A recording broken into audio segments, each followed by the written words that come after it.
ఓం శాంతి 28/7/2021 సాకార మురళి.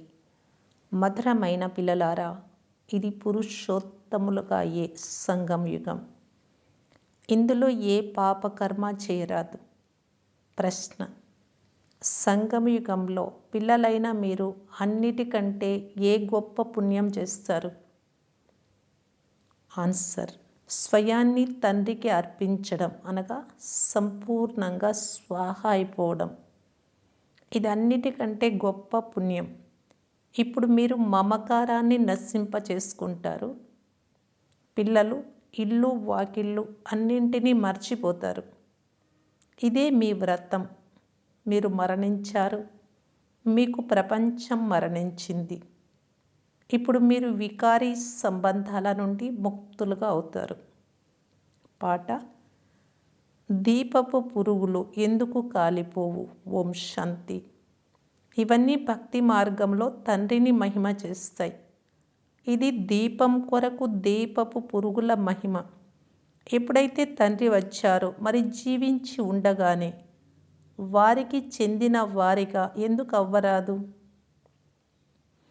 ఎవరినైతే దత్తత చేసుకుంటారో వారినే జీవించి ఉండగానే అని అంటారు. ముందు మీరు అశ్రీ పరివారానికి చెందిన వారిగా ఉండేవారు. ఇప్పుడు ఈశ్వరీయ పరివారానికి చెందిన వారిగా అయ్యారు. జీవించి ఉండగానే ఈశ్వరుడు వచ్చి మిమ్ములను అడాప్ట్ చేసుకున్నాడు. దీనినే శరణాగతి అని అంటారు. నేను మీ శరణు జొచ్చితి అని కూడా పాడతారు. ఎప్పుడైతే వారు వచ్చారో, తమ శక్తి చూపించారు, తేజం చూపించారు, వారే సర్వశక్తివంతులు కదా. ఖచ్చితంగా వారిలో ఆకర్షణ కూడా ఉంది. అన్నింటినీ విడిపింపజేస్తారు. ఎవరైతే తండ్రికి పుత్రులు మరియు పుత్రికులుగా అవుతారో వారు అశ్రీ సంప్రదాయ సంబంధాలతో విసిగిపోతారు. బాబా ఎప్పుడు ఈ సంబంధాలు వదిలిపోతాయి అని అంటారు. ఇక్కడ ఈ పాత సంబంధాలను మర్చిపోవాల్సి ఉంటుంది. ఆత్మ ఎప్పుడైతే దేహం నుండి వేరైపోతుందో అప్పుడు బంధనాలు సమాప్తమవుతాయి.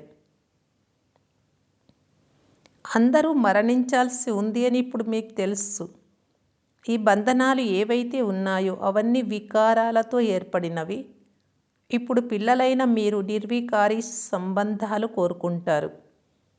నిర్వికారి సంబంధంలో ఉండేవారు మళ్ళీ వికారి సంబంధంలోకి వచ్చారు. మళ్ళీ మన నిర్వికారి సంబంధం వస్తుంది. ఈ విషయాలు ఎవరి బుద్ధిలోనూ ఉండవు. మనము అసురీ బంధనాల నుండి ముక్తులుగా అయ్యేందుకు పురుషార్థం చేస్తున్నాము అని పిల్లలకు తెలుసు. ఒక్క తండ్రితో మాత్రమే యోగం ఉండాలి. ఆ వైపు ఒక రావణుడు, ఈ వైపు ఒక రాముడు ఉన్నారు. ఈ విషయాలు ప్రపంచానికి తెలియవు. రామరాజ్యం కావాలి అని అంటారు కూడా, కానీ ప్రపంచమంతా రావణ రాజ్యంలో ఉంది. ఇది ఎవ్వరికీ అర్థం కాదు. రామరాజ్యంలో పవిత్రత, సుఖశాంతులు ఉండేవి, ఇప్పుడు లేవు. కానీ ఎవరైతే చెప్తారో వారు వాటిని అనుభూతి చెయ్యరు. ఆత్మలన్నీ సీతలు అని గానం చేస్తారు. ఒక్క సీత విషయం కాదు, ఒక్క అర్జునుడి విషయము కాదు, ఒక్క ద్రౌపది విషయం కూడా కాదు. ఇది అనేకుల విషయం. అయితే ఒక్కరి ఉదాహరణ ఇస్తారు. మీరంతా అర్జునుడి వలె ఉన్నారు అని మిమ్ములను కూడా అంటారు. అర్జునుడు ఈ భగీరథుడే అని మీరు అంటారు. అంటే బ్రహ్మబాబాను.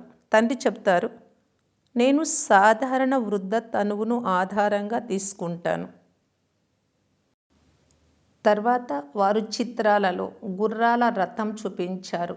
దీనిని అజ్ఞానము అని అంటారు. ఈ శాస్త్రాలు మొదలైనవన్నీ భక్తి మార్గానికి చెందినవని పిల్లలు అర్థం చేసుకున్నారు. ఈ విషయాలను అర్థం చేయించే 7 రోజుల కోర్సు తీసుకోనంత వరకు ఎవ్వరూ అర్థం చేసుకోలేరు. భక్తి వేరు, జ్ఞానము, భక్తి మరియు వైరాగ్యము అని అంటారు. వాస్తవానికి సన్యాసుల వైరాగ్యం సత్యమైనది కాదు. వారైతే అడవులలోకి వెళ్ళి మళ్ళీ వచ్చి పట్టణాలలో నివసిస్తూ పెద్ద పెద్ద ఇళ్ళు మొదలైనవి నిర్మిస్తారు. మేము అన్నీ వదిలేసాము, ఏమిటి మీద మోహం లేదు అని కేవలం చెప్తారు. మీది మొత్తం పాత ప్రపంచంతో వైరాగ్యం. ఇది యథార్థమైన విషయం. అది హద్దు విషయం కనుక హఠయోగము అని, హద్దు వైరాగ్యము అని అంటారు. ఈ పాత ప్రపంచం ఇప్పుడు సమాప్తం అవ్వనున్నది అని పిల్లలైన మీకు తెలుసు. అందువలన తప్పకుండా దీనితో వైరాగ్యం కలగాలి. కొత్త ఇల్లు తయారైతే పాతది కూల్చేస్తారు.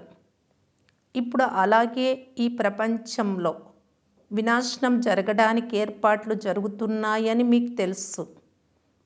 కలియుగం తర్వాత మళ్ళీ సత్యుగం తప్పకుండా వస్తుంది. ఇప్పుడు ఇది పురుషోత్తమ సంగమ యుగం. పురుషోత్తమ మాసం కూడా ఉంటుంది. మీది పురుషోత్తమ సంగమ యుగం. పురుషోత్తమ మాసంలో దాన పుణ్యాలు మొదలైనవి చేస్తారు. మీరు ఈ పురుషోత్తమ యుగంలో సర్వస్వము స్వాహ చేస్తారు. ఈ ప్రపంచమంతా స్వాహ అవ్వాల్సి ఉంది అని మీకు తెలుసు. కనుక మొత్తం ప్రపంచమంతా స్వాహ అయ్యేందుకు ముందే మనము స్వయాన్ని ఎందుకు స్వాహ చేసుకోరాదు అనేది మీకు కలగాలి. అందుకు మీకు ఎంత పుణ్యం లభిస్తుంది? అది హద్దు పురుషోత్తమ మాసం. ఇది అనంతమైన పురుషోత్తమ యుగం యొక్క విషయం.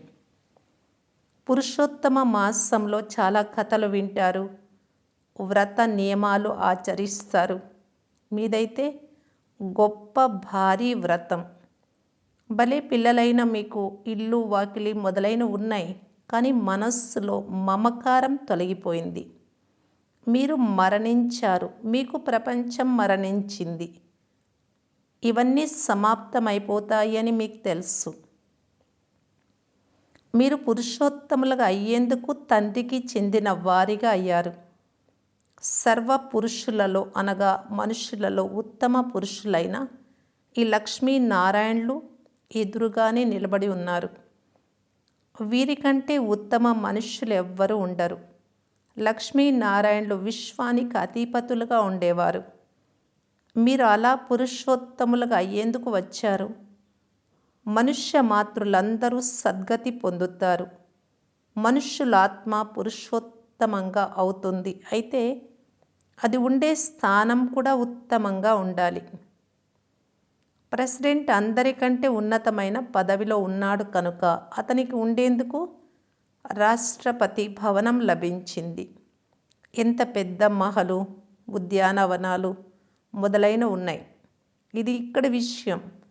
రామరాజ్యం గురించి మీకు తెలుసు. మీరు సత్యుగ పురుషోత్తములుగా అవుతారు. తర్వాత కలియుగంలోని పురుషోత్తములుండరు. మీరు సత్యుగ పురుషోత్తములుగా అయ్యేందుకు పురుషార్థం చేస్తున్నారు. అక్కడ మహల్లు ఎలా ఉంటాయో స్వర్గంలో మీకు తెలుసు. రేపు రామరాజ్యం ఉంటుంది. రామరాజ్యంలో మీరు పురుషోత్తములుగా ఉంటారు. మేము రావణ రాజ్యాన్ని పరివర్తన చేసి రామరాజ్యాన్ని స్థాపన చేస్తాము అని మీరు ఛాలెంజ్ చేస్తారు. ఇప్పుడు ఛాలెంజ్ చేసినట్లయితే ఒకరిద్దరిని భవిష్య 21 జన్మలకు పురుషోత్తములుగా తయారు చేయాలి. సర్వగుణ సంపన్నులు, అహింస పరమో దేవి దేవత ధర్మ అంటూ దేవతల మహిమ పాడతారు. ఇది మీకు తెలుసు, వేరే మనుషులు ఎవ్వరికీ తెలియదు. మీరు మరుసటి జన్మలో పురుషోత్తములుగా అవుతారు. తర్వాత ఈ రావణ రాజ్యం వారెవ్వరూ ఉండరు. ఇప్పుడు మీకు మొత్తము జ్ఞానమంతా ఉంది. రావణ రాజ్యం ఇప్పుడు సమాప్తం అవ్వాలి.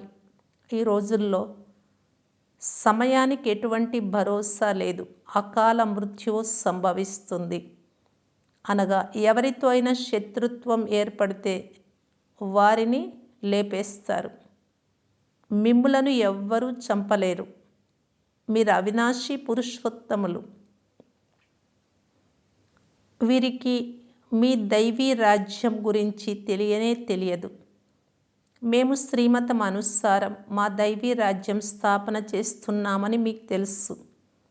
ఎవరి పూజ అయితే జరుగుతుందో వారు తప్పకుండా మంచి కర్తవ్యం చేసి వెళ్ళారు అని మీకు తెలుసు. జగదంబని ఎంత పూజిస్తారో చూడండి. ఇప్పుడు ఇక్కడ ఉన్నది జ్ఞానేశ్వరి. మీరు జగదంబకు పిల్లలు. జ్ఞానేశ్వరి మరియు రాజరాజేశ్వరి ఇద్దరిలో ఎవరు ఉత్తములు? జ్ఞానేశ్వరి వద్దకు వెళ్ళి అనేక రకాల మనోకామనలు వినిపిస్తారు. అనేక వస్తువులు అడుగుతారు. జగదంబ మందిరానికి మరియు శ్రీ లక్ష్మీనారాయణల మందిరాలకు చాలా తేడా ఉంది. జగదంబ మందిరం చాలా చిన్నది. చిన్న స్థలంలో గుంపు ఉండుటను మనుషులు ఇష్టపడతారు. శ్రీనాథ మందిరంలో కూడా చాలా పెద్ద గుంపు ఉంటారు. వారిని చెదరగొట్టేందుకు వస్త్రంతో తయారు చేసిన దండంతో కొడుతూ ఉంటారు. కలకత్తాలో కాళీ మందిరం ఎంత చిన్నది.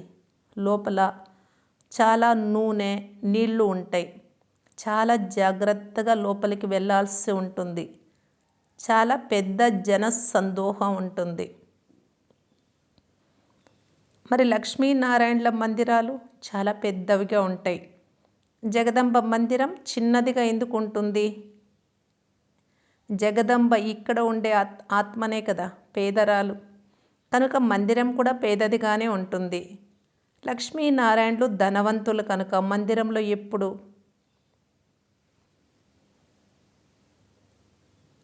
మేళాలు జరగవు. జగదంబ మందిరంలో చాలా మేళాలు జరుగుతాయి, ఉత్సవాలు. బయట నుండి చాలామంది జనం వస్తారు. మహాలక్ష్మి మందిరం కూడా ఉంది. మహాలక్ష్మి అనగా ఇందులో లక్ష్మి కూడా ఉంది, నారాయణుడు కూడా ఉన్నారు అని మీకు తెలుసు. ఇద్దరిని కలిపే మహాలక్ష్మి లేదా మహావిష్ణువు అంటారు. మహాలక్ష్మిని కేవలం ధనం అడుగుతారు, ఎందుకంటే ధనవంతురాలుగా అయింది కదా. ఇక్కడైతే అవినాశి జ్ఞాన రత్నాలు ఉన్నాయి. ధనం కొరకు లక్ష్మి వద్దకు వెళ్తారు. మిగిలిన అనేక ఆశలు ఉంచుకొని జగదంబ వద్దకు వెళ్తారు. మీరు జగదంబకి పిల్లలు. అందరి మనోకామనలను 21 జన్మలకు మీరు పూర్తి చేస్తారు. ఒక్క మహామంత్రంతో అన్ని మనోకామనలు 21 జన్మలకు పూర్తి అవుతూ ఉన్నాయి. ఇతరులు ఏదైతే మంత్రము మొదలైనవి ఇస్తారో దానిలో అర్థం ఏదీ లేదు. తండ్రి అర్థం చేయిస్తూ ఉన్నారు. ఈ మంత్రం కూడా మీకు ఎందుకు ఇస్తాను అంటే మీరు పతితంగా ఉన్నారు కదా. మన్మనాభవ మంత్రం, నన్ను ఒక్కరినే స్మృతి చేసినట్లయితే మీరు పావనంగా అవుతారు. ఈ విధంగా ఒక్క తండ్రి తప్ప ఆత్మలకు మరెవ్వరూ తెలిపించలేరు. దీనితో ఈ సహజ రాజయోగం ఒక్క తండ్రియే నేర్పిస్తారు అని రుజువు అవుతుంది. మంత్రం కూడా వారే ఇస్తారు. 5000 సంవత్సరాల క్రితం కూడా మంత్రం ఇచ్చారు అని మీకు ఇప్పుడు గుర్తుకొచ్చింది. ఇప్పుడు మీరు సన్ముఖంలో కూర్చొని ఉన్నారు. క్రైస్ట్ వచ్చి వెళ్ళాడు. తర్వాత వారి బైబుల్ చదువుతూ ఉంటారు. అతడు వచ్చి ఏం చేసి వెళ్ళాడు? ధర్మస్థాపన చేసి వెళ్ళాడు. శివబాబా వచ్చి ఏం చేసి వెళ్ళారు మీకు తెలుసు. శ్రీకృష్ణుడు ఏం చేసి వెళ్ళాడు? కృష్ణుడు సత్యుగ రాకుమారుడు. అతడే తర్వాత నారాయణుడిగా అయ్యాడు. మళ్ళీ పునర్జన్మలు తీసుకుంటూ వచ్చాడు. శివబాబా కూడా ఏదో చేసి వెళ్ళారు కనుకని వారికి ఇన్ని పూజలు మొదలైనవి జరుగుతూ ఉన్నాయి. వారు రాజయోగం నేర్పించి వెళ్ళారు అని, భారతదేశాన్ని స్వర్గంగా చేసి వెళ్ళారు అని ఇప్పుడు మీకు తెలుసు. ఆ స్వర్గానికి మొదటి నంబర్ అధిపతిగా వారు స్వయం అవ్వలేదు. శివబాబా శ్రీకృష్ణుడు అయ్యాడు. తప్పకుండా శ్రీకృష్ణుడి ఆత్మను శివబాబా చదివించారు అని మీరు అర్థం చేసుకున్నారు. కృష్ణుడి వంశావళి అయిన మీరు కూర్చొని ఉన్నారు. రాజు రాణులను మాతాపిత అని, అన్నదాత అని అంటారు. రాజస్థాన్లో కూడా రాజును అన్నదాత అని అంటారు. రాజులకు ఎంత ఆదరం ఉంటుంది. మునుపు ఫిర్యాదులన్నీ రాజు దగ్గరికి వచ్చేవి. దర్బారు మొదలయ్యేది. ఎవరైనా తప్పు చేస్తే చాలా పశ్చాత్తాపపడేవారు. ఈ రోజుల్లో అయితే జైలు పక్షులు చాలామంది ఉన్నారు. మాటి మాటికి జైలుకి వెళ్తారు. ఇప్పుడు పిల్లలైన మీరు గర్భ జైలులోకి వెళ్ళి శిక్ష అనుభవించరాదు. గర్భమహల్ స్వర్గంలోకి రావాలి. అందుకు తండ్రిని స్మృతి చేస్తే వికర్మల వినాశనం అవుతాయి. మళ్ళీ గర్భజైలులోకి వెళ్ళరు. అక్కడ పాపం ఉండదు. అందరూ గర్భమహల్లో ఉంటారు. కేవలము తక్కువ పురుషార్థం కారణంగా తక్కువ పదవి పొందుతారు. ఉన్నత పదవి వారికి సుఖం కూడా చాలా ఉంటుంది. ఇక్కడైతే గవర్నరు, ప్రెసిడెంటు పదవి కేవలం 5 సంవత్సరాలకు నిశ్చితమై ఉంటుంది. భారతదేశమే దైవీ రాజస్థానంగా అయింది అని మీరు అర్థం చేయించగలరు. ఇప్పుడైతే రాజస్థానము లేదు, రాజు రాణి కూడా లేరు. ఇంతకుముందు ఎవరైనా గవర్నమెంట్కు ధనం ఇస్తే మహారాజా, మహారాణి అని టైటిల్ లభించేది. ఇక్కడ మీది చదువు. రాజు రాణిగా ఎప్పుడూ చదువు ద్వారా తయారవ్వరు. ఈ చదువు ద్వారా మీరు విశ్వానికి మహారాజు, మహారాణిగా అవుతారు. ఇదే మీ లక్ష్యం. రాజు రాణిగా కూడా కాదు. రాజు రాణి టైటిల్ త్రేతా నుండి మొదలవుతుంది. మహారాజా, మహారాణిగా అవుతారు సత్యుగంలో. ఇప్పుడు మీరు జ్ఞానేశ్వరిగా అవుతారు. తర్వాత రాజరాజేశ్వరిగా అవుతారు. అలా ఎవరు తయారు చేస్తారు? ఈశ్వరుడు. ఎలా చేస్తారు? రాజయోగము మరియు జ్ఞానము ద్వారా తయారు చేస్తారు. రాజ్య పదవి కొరకు తండ్రిని స్మృతి చేయాలి.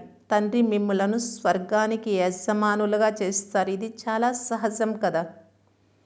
స్వర్గాన్ని స్థాపన చేయువారు గాడ్ ఫాదర్. హెవెన్ని స్థాపన చెయ్యరు. స్వర్గంలో స్వర్గాన్ని స్థాపన చెయ్యరు. తప్పకుండా వారికి సంగమయుగంలోనే ఆ పదవి లభిస్తుంది. అందువలన దీనిని శోభాయమానమైన కళ్యాణకారి పురుషోత్తమ సంగమయుగము అని అంటారు.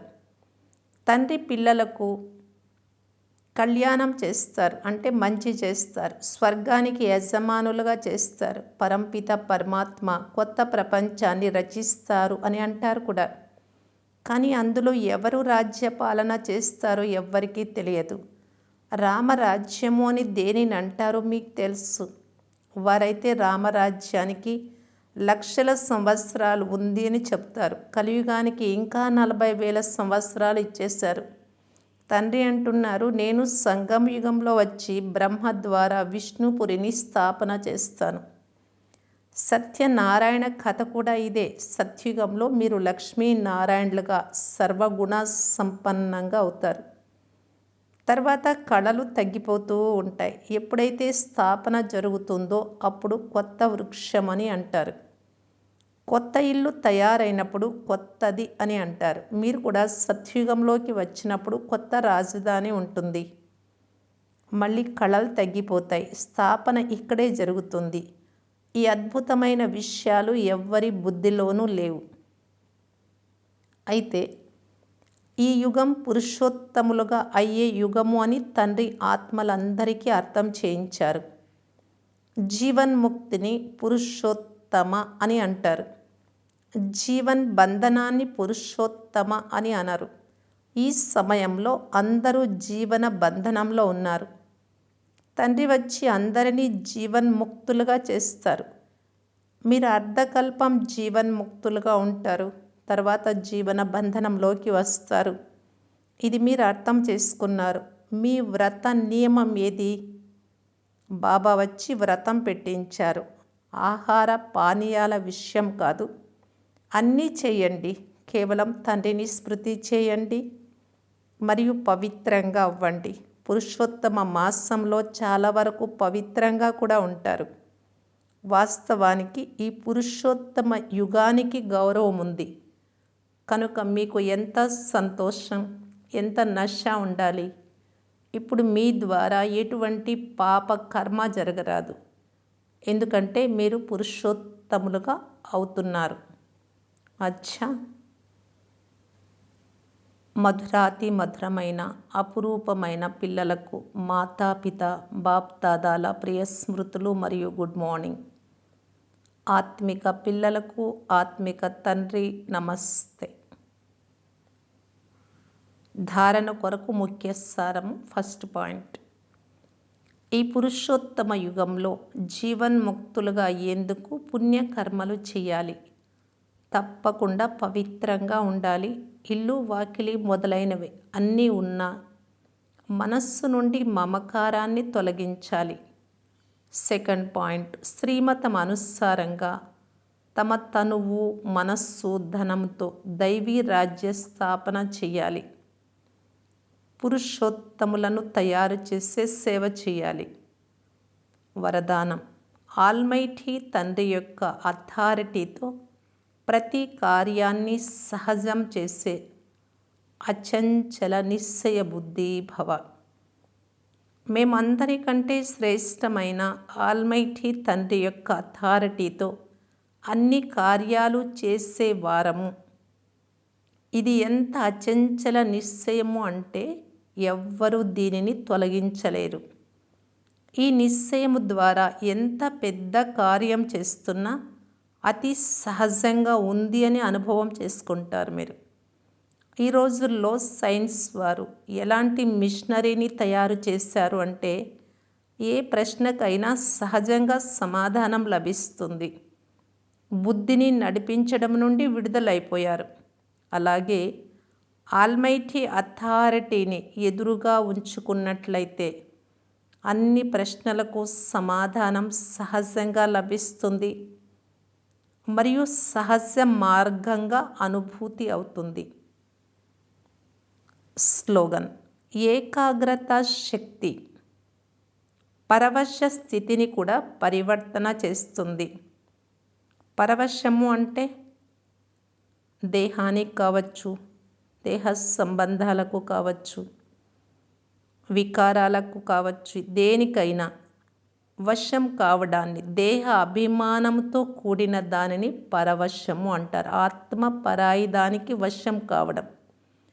ఎప్పుడైతే తండ్రి పైన మనస్సును బుద్ధిని ఏకాగ్రం చేస్తామో ఈ ఏకాగ్రత శక్తి ఈ పరవశ స్థితిని కూడా పరివర్తన చేయగలదు. ఓం శాంతి.